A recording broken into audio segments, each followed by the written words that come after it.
Pas subuh, gue lihat ada dua kepala nongol di atas genteng.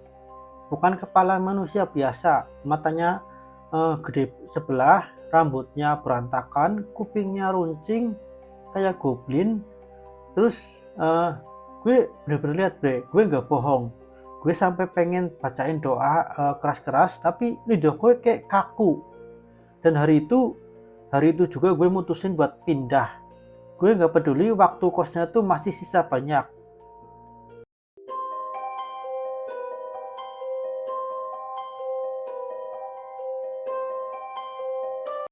Malam bre, ketemu lagi bareng gue Agi Trivani di channel horor ya, channel horor Safari Gaib atau Rumah Narasi atau Home Narasi.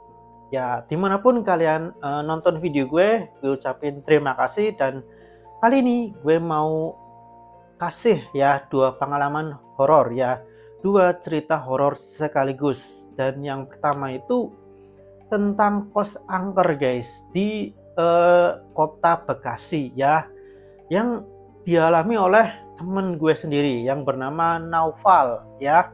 Dan katanya ini adalah pengalaman horor yang paling paling paling bikin dia tuh gemeter, pokoknya paling horor yang pernah dia alami, yang paling menakutkan, paling serem lah ya yang dialami ya. Dan pokoknya paling serem semasa hidupnya dia lah, dan terjadi di tahun 2022. Jadi emang belum lama-lama banget ya. Oke, dan terjadinya tuh di Bekasi pas dia kerja di sana, baru kerja di sana. Dan bahkan dia tuh cuma bertahan itu 5 hari, udah nggak tahan bre. Saking apa? Iya, saking seremnya. Jadi mari kita simak ceritanya.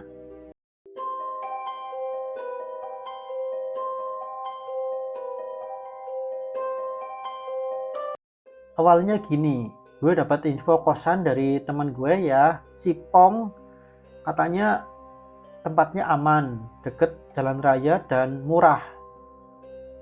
Waktu itu gue buru-buru banget cari tempat kos ya, jadi ya udah gue sikat aja. Harganya juga lumayan murah, 600 ya, 600.000 per bulan ya, kamar atas. Dan ya lumayan lah.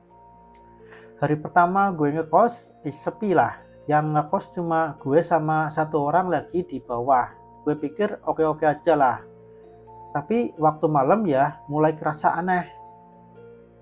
Kamar mandi yang biasa buat buang air besar itu ada di luar ya, deket lorong belakang. Dan lorongnya tuh gelap sunyi, padahal kosannya tuh deket jalan. Nah, deket jalan raya lah, tapi kalau malam kayak dunia lain, sepi, kayak bukan di kota, kayak di pedalaman desa gitulah. Gue masih nyantai sih, nggak mikir yang negatif lah. Sampai suatu malam gue lagi di kamar, tiba-tiba ada suara langkah kaki pakai sandal pelan, cet cet cet, deket banget sama pintu kamar gue. Gue intip dari bawah pintu, beneran ada bayangan orang lewat, tapi kok gak pernah balik lagi, gak masuk kamar juga, gak naik tangga, dan hilang gitu aja. Gue diem dan akhirnya gue cuma merinding karena gue mulai sadar itu setan, itu arwah. Besoknya makin aneh. Pas gue sholat maghrib di kamar, posisi gue ngadep kiblat, jendela samping tuh ke arah lorong. Dan di kaca gue lihat ada bayangan orang tinggi tapi cepet banget hilang. Gak jelas gitulah. Gue lanjutin sholat sambil deg-degan. Gue udah mikir, wah ini bukan orang nih, ini pasti arwah. Puncaknya malam ketiga jam 2 pagi, pas lagi sepi-sepinya, ada yang ngetok pintu kamar gue. Tapi bukan ketokan biasa, bukan kayak orang yang mau pinjem sabun atau numpang ngobrol. Ini ketokan kenceng dan berulang, kayak marah lah. Gue diem, gue matiin lampu, gue gak berani gerak, dengerin aja suara itu sampai berhenti sendiri. Malam itu juga gue lihat satu sosok hantu ya, arwah, mukanya pucat, putih banget, rambutnya panjang. Dia ngintip dari gorden jendela, dan gue nggak bisa gerak. Rasanya kayak ditahan, napas berat dan badan lemes. Sialnya lagi, waktu itu gue baru aja habis ekspedisi nyari tempat angker bareng teman gue. Dan gue jadi kayak kebawa-bawa dong parnonya. Apalagi pas pulang gue bawa satu boneka ya, bawa pulang satu boneka yang gue temuin di kuburan. Boneka itu sebagian kebakar dan sempet gue taruh di kamar. Pengen gue jadiin pajangan aja lah, tapi sejak itu gangguan malah makin sering ya. Gue jadi mikir, jangan-jangan boneka ini yang di kamar gue ini juga ada arwahnya gitu loh. Dan kemudian pada hari kelima udah gak kuat, gue sempat muntah, kepala pusing parah tiap mau turun tangga, dan itu tangga depan kamar mandi tempat buang air besar. Setiap dekat ke situ badan gue langsung berat banget, kayak ditarik gitulah. Terakhir pas subuh gue lihat dua kepala nongol di atas genteng. Bukan kepala manusia biasa, mata mereka itu gede sebelah, rambutnya berantakan, kupingnya runcing, kayak goblin. Gue gak bohong, gue sampai pengen bacain doa keras-keras, tapi lidah gue kaku. Hari itu juga gue mutusin pindah. Gue gak peduli waktu kos gue masih sisa banyak, pokoknya gue langsung pamit aja. Gue pamit baik-baik ke ibu kos, terus bilang mau pulang kampung. Padahal dalam hati gue cuma pengen kabur secepatnya dan cari kos lain. Dan lo tahu nggak? Setelah pindah kos baru, ternyata masih ada aja yang ngikutin. Kejadian-kejadian aneh tuh kayak suara langkah kaki, ketukan pintu, sampai penampakan di balkon masih kejadian. Sampai sekarang gue masih suka mikirin, ya, masih suka kepikiran, jangan-jangan emang gue yang diikutin, bukan kosnya yang angker. Atau mungkin boneka yang gue bawa itu juga angker, itu juga ada arwahnya, itu juga boneka angker. Jadi selain kosannya emang angker, ketambahan sama boneka angker. Jadi walaupun gue pindah kos ya tetap kerasa angker, walaupun sih lebih mendingan.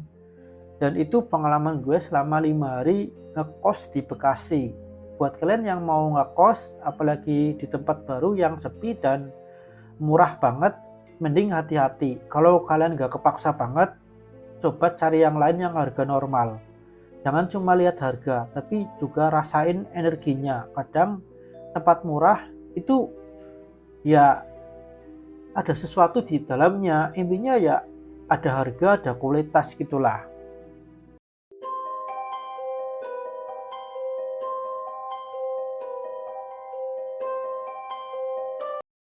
Cerita yang kedua ini pengalaman teman gue, namanya Ruli.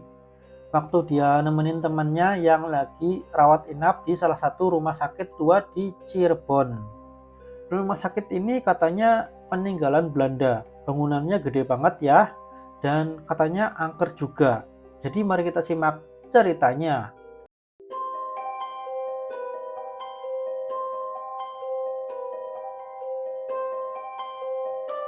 Jadi waktu itu teman gue ya, temannya Ruli ini namanya Andre, lagi nemenin bapaknya yang mau operasi sinus. Karena dia sendirian, dia ngajak Ruli buat nemenin. Nah, beberapa hari Ruli ikut nginep di sana sampai akhirnya malam terakhir itu jadi pengalaman paling gak terlupakan. Waktu itu ya waktu maghrib, adik-adik Andre itu juga datang, 2 orang, Lingga sama Alia. Alia masih kecil banget, masih kelas 1 SD. Mereka sebenarnya nggak boleh ikut nginep karena udah lewat jam besok. Tapi karena jaga-jaga sama suster, bisa colong-colongan lah. Akhirnya ya udah mereka ikut dulu sebentar. Pas jam 9 malam mereka mau pulang, tapi sebelum itu Alia minta dibeliin nasi goreng. Jadilah si Lingga keluar beli dan Alia ikut. Penjualnya ada di depan rumah sakit. Agak jauh lah sebenarnya, tapi karena rumah sakitnya luas banget, jalan pun ke pintu pun juga lumayan kerasa jauh. Gak jauh lah sebenarnya, tapi karena rumah sakitnya gede banget, luas, jadi akhirnya jalan ke pintu pun, ya ke pintu depan rumah sakit pun kerasa lumayan jauh lah. Nah, waktu Lingga balik ke kamar bawa nasi goreng, Alia nggak kelihatan. Kata Lingga, tadi Alia dari lari duluan balik ke kamar, tapi sampai beberapa menit nggak kelihatan juga batang hidungnya. Paniklah mereka, dicari ke lorong kanan kiri dan lain sebagainya, tapi nggak ada. Mau lapor ke suster juga takut karena mereka udah melanggar jam besuk. Tiba-tiba mereka dengar suara Alia teriak, nangis manggil-manggil, "Aa, Teteh." Suaranya jelas dari ruangan sebelah, ruangan C. Padahal harusnya mereka di ruangan B. Akhirnya Handra nekat buka pintu kamar C, terkunci, tapi dia kaget. Dari balkon belakang ya bisa masuk. Balkon itu nyambung ke kamar-kamar di lorong itu. Akhirnya dia naik dari luar dan benar aja pintu belakang ruangan C itu nggak kekunci.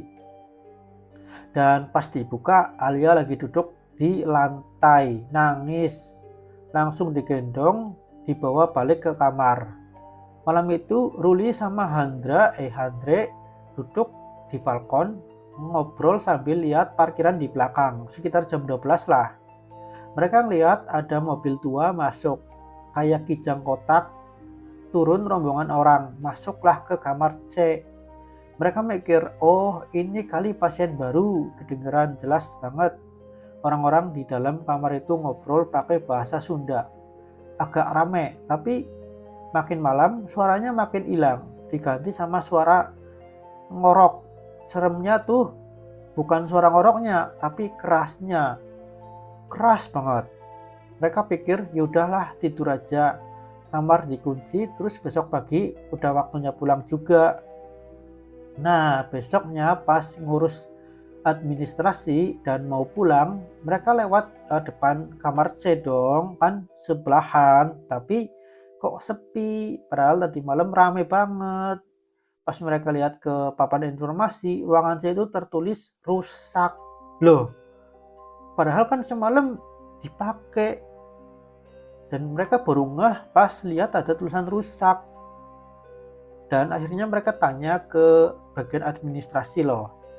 Dan kata bagian administrasi, kamar itu udah 3 hari kosong, gak dipakai karena atapnya bocor. Ruli dan Andre langsung saling pandang. Lah terus yang semalam itu siapa? Udah itu mereka pulang. Tapi beberapa hari kemudian baru deh Alia mulai bisa cerita ke kakaknya Lingga. Katanya waktu dia balik dari beli nasi goreng, dia salah masuk kamar. Harusnya kamar B tapi masuk ke kamar C. Yang bikin aneh, pintu kamar itu nggak dikunci. Padahal Andre coba masuk, ternyata itu terkunci. Pas dia coba masuk itu terkunci. Tapi Alia bilang enggak. Alia masuk nyariin Aat sama tetehnya, tapi kamar itu gelap dan kosong, sepi pula. Tiba-tiba dari arah balik tirai kasur muncul nenek-nenek pakai kebaya, senyum terus bilang, "Alia, sini main sama cucu nenek ya." Dan si nenek itu nunjuk ke balik tirai, katanya cucunya di sana. Alia melihat ke arah tirai, tapi nggak ada siapa-siapa. Neneknya juga tiba-tiba hilang. Lampu kamar langsung mati, Alia langsung panik dan dia teriak manggil kakak-kakaknya dan terus nangis di situ. Dan ternyata kamar itu punya sejarah. Ya, setelah ditelusuri, tanya ke beberapa suster di sana ya, pas kebetulan lewat di situ ya, pas mau nebus obat, ternyata dulu ada anak kecil yang sakit parah dan meninggal di kamar itu. Sejak saat itu, kasur di kamar C itu selalu basah, kayak habis ngompol. Setiap kali diganti basah lagi, padahal atapnya nggak bocor. Itulah kenapa pihak rumah sakit bilang rusak dan alasannya bocor, padahal enggak. Dan nggak cuma itu, ada juga cerita dari temannya si Ruli ya, yang kerja di UGD di rumah sakit itu. Katanya suatu malam ada pasien kecelakaan yang didaftarkan oleh seseorang. Waktu dia ngisi formulir, di belakangnya ada pria berdiri diam, pakai jaket, nggak ngomong apa-apa, cuma berdiri aja. Begitu pasien yang ngisi formulir pergi, petugas IGD manggil pria di belakang itu, tapi udah nggak ada. Beberapa menit kemudian pasien dari kecelakaan itu datang dan akhirnya meninggal pas lihat jenazahnya. Dan itu orang yang berdiri tadi, jaketnya sama persis. Setelah kejadian itu, temannya Ruli ini trauma. Dia minta pindah shift siang dan gak mau lagi jaga malam. Dan seperti itulah ceritanya. Semoga bisa jadi evaluasi buat kalian semua, buat kita semua, agar selalu berhati-hati dimanapun kita berada, selalu berdoa untuk minta perlindungan pada Allah Subhanahu wa Ta'ala. Sampai di sini dulu. Terima kasih sudah nonton sampai akhir. Jangan lupa like, share, subscribe, dan komen. Bye bye.